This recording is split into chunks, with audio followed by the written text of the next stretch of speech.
Refugee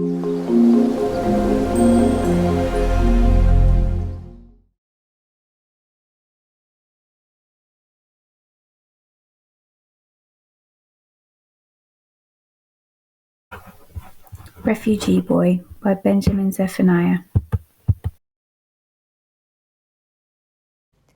After a visit to the British Museum, they wandered down Charing Cross Road and found themselves in Leicester Square. Alan's father wasn't sure where to go. Darkness began to descend and the people around them looked younger. Alan's father gave him a choice. They could go back to Datchet Street straight away or stay in London to eat and return later. Alan decided to stay in central London. "So, what do you want to eat?" Alan's father asked, looking rather devious. "In London you can eat anything. The choice is yours."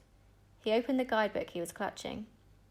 "Not far from where we are standing, there is French food, Indian food, Chinese food, Mexican, Spanish, Italian." "Italian?" Alan interrupted quickly. "Italian food? They have Italian food here?" "Yes, of course," came the reply. "Don't forget we are in Europe, and Italy is not that far from here. So you want Italian?" "Yes, please. Spaghetti, please." Alan was jumping with excitement. Spaghetti was one of Alan's favourite foods. The Italian army invaded Eritrea in 1882, and then in 1935 they entered Ethiopia. Unable to conquer the country, they were soon chased out, but they left behind tanks, unexploded bombs, and spaghetti.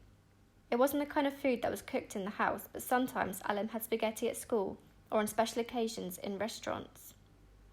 Alan's father checked his map, and as they headed from Covent Garden, he began to question Alan. "So, Mr. Spaghetti Lover, do you know where spaghetti comes from?" "Easy," Alan replied confidently. "Italy." "That is where it originated, but where does the spaghetti we eat back home actually come from?" "Italy," Alan insisted. "No, that's not so true." "Of course it comes from Italy. You told me that spaghetti comes from Italy, Father." "Well, the truth is that most of the spaghetti we eat back home is made back home. But the spaghetti that we get here will be the real spaghetti. Spaghetti from Italy."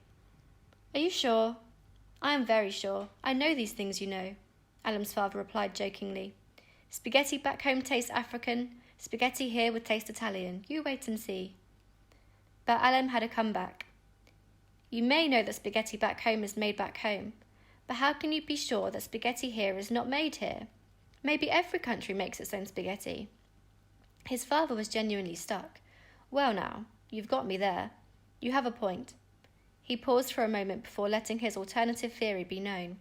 "Well, okay, the spaghetti you get in England may be made in England, but," he said, raising a finger in the air, "I bet that even spaghetti that is made in England is made by the Italians." Alan looked up at his father and raised an eyebrow, signifying that he was not so sure about his theory. Just then they found what was advertised in the guidebook as a genuine Italian restaurant, and there they ate spaghetti. Both agreed that the spaghetti tasted better than the spaghetti that they got back home, but neither of them could pluck up the courage to ask the waiter the country of origin of the spaghetti, so it was still unknown to them. Soon they found themselves hurrying by underground to Paddington Station, where they managed to get the last train to Reading and from there the last bus to Datchet. The rush home seemed desperate, but Alan loved the excitement of being out so late. As the village clock struck midnight, they were just getting into bed. Alan was now reading the London guidebook, while his father lay staring at the ceiling in deep contemplation. Alan stopped reading and looked at his father. "Father, can you hear that?" he said, turning his ear towards the window. There was no response from his father. "Father, can you hear that?" Alan had caught his attention. "I'm sorry, hear what?" "Can you hear the nothing, Father? There are no animal noises, no birds, no donkeys, no hyenas, nothing." As he finished speaking, a car roared through the streets. "I don't think they have so many wild animals here, only wild drivers and loud cars," his father replied as he sat up and looked towards Alan, whose bed was on the other side of the room. "Did you have a good day, young man?" "Yes, it was very good, Father. I liked all the buildings and the museum, and I like also the food." "You should not say I like also, you should say I also liked the food." "Yes, Father, I also liked the food," Alan said, concentrating hard on his word order. "Mother would like it too," he continued. "Don't you think so, Father?" "Yes, of course." He got out of bed and crossed the room to sit on Alan's bed. "What's the matter, Father?" Alan asked. Nothing, he replied, sounding very serious. I just want you to know that your mother and I love you, son, and you know that anything we do is for the best. I have never been here, but I know that England is a nice country. There are some good people here. You must remember that. And back home, there are some good people too. Not everyone back there wants to fight the war. Most people would love to just get on with their lives. So remember, there are good and bad everywhere, and your mother and I have always tried to do the best for you because we want you to be one of the good ones. Not a brave African warrior, not a powerful man or a rich man or a great hunter. We just want you to be a good person. Always remember that. He leaned down and kissed Alam on his forehead, then made his way back to his own bed. Father, is something wrong? No, young man. I just want you to try and be a good person, he said, turning off the light. Good night. Dahinida. Good night, father. Dahinida, Abba, Alam replied. Chapter 2. Alone in the Country. After a long, peaceful sleep, Alam woke up late the next morning to the sound of people moving in the hallway outside. For a moment he forgot where he was. For the second time in his life, he was waking up outside Africa to the strange smell of full English breakfast being cooked below. He looked quickly to the father's bed, but his father wasn't there. He presumed that his father had gone to arrange breakfast, and he wanted to surprise him by being wide awake when he returned. He jumped out of bed and headed straight for the bathroom, where he showered as quickly as he could. Soon his hair was combed and he was dressed, waiting for his father. After sitting silently for 10 minutes, he turned the television on. The news was on, and he watched in amazement as the newsreader told of how a baby had been stolen from its mother in a shop, and of how a homeless man was beaten as he lay sleeping in a doorway in the West End. Before ending the programme, the newsreader smiled and said, "And finally, on a lighter note, the people of Tower Hamlets were the happiest people in the land this morning when the Queen visited a local factory to thank the workers for their service to the community." Alan watched as the workers waited in line for the Queen to greet them. He watched their faces, wondering if these were really the happiest people in the land. He wondered whether the Queen would also visit the homeless man that had been beaten when she was returning to the palace. He knew that the palace was not far from the West End. There was a knock on the door. Alan turned the television off of the remote control. "Hello?" he said curiously. "Hello," came the reply. "It's Mr. Hardwick, the hotel manager. Can I come in and have a word?" "I don't think you can come in now," Alan said nervously.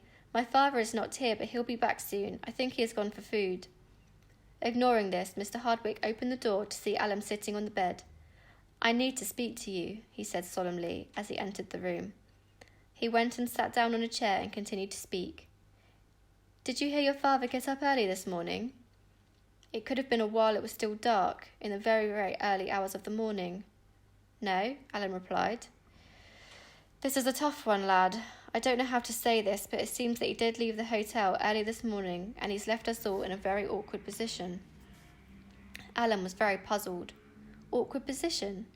"Yes, he left 2 letters, one for me and one for you," the manager said, reaching out and handing Alan a letter still sealed in its envelope.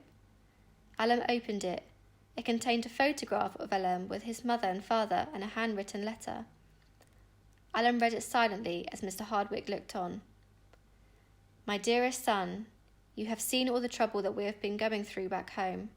What is happening back there has nothing to do with us, but we are stuck in the middle of it. You are the product of 2 countries, Ethiopia and Eritrea, and we love them both equally, but they are pulling themselves and each other apart.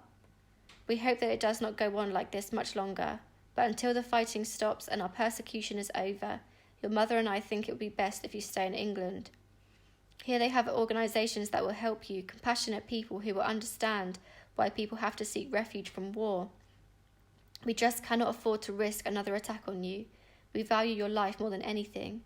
Your mother and I will try to use our organisation to help bring peace, but if we fail and we see no hope, then we may be joining you soon. If things get better, you'll be joining us soon, but you must understand that we don't want to see you suffer any more, and we don't want you to go through what we have been through. We should be writing to you soon, young man. Be strong, learn more English, and remember to love your neighbours, because peace is better than war, wherever you live. Your loving father."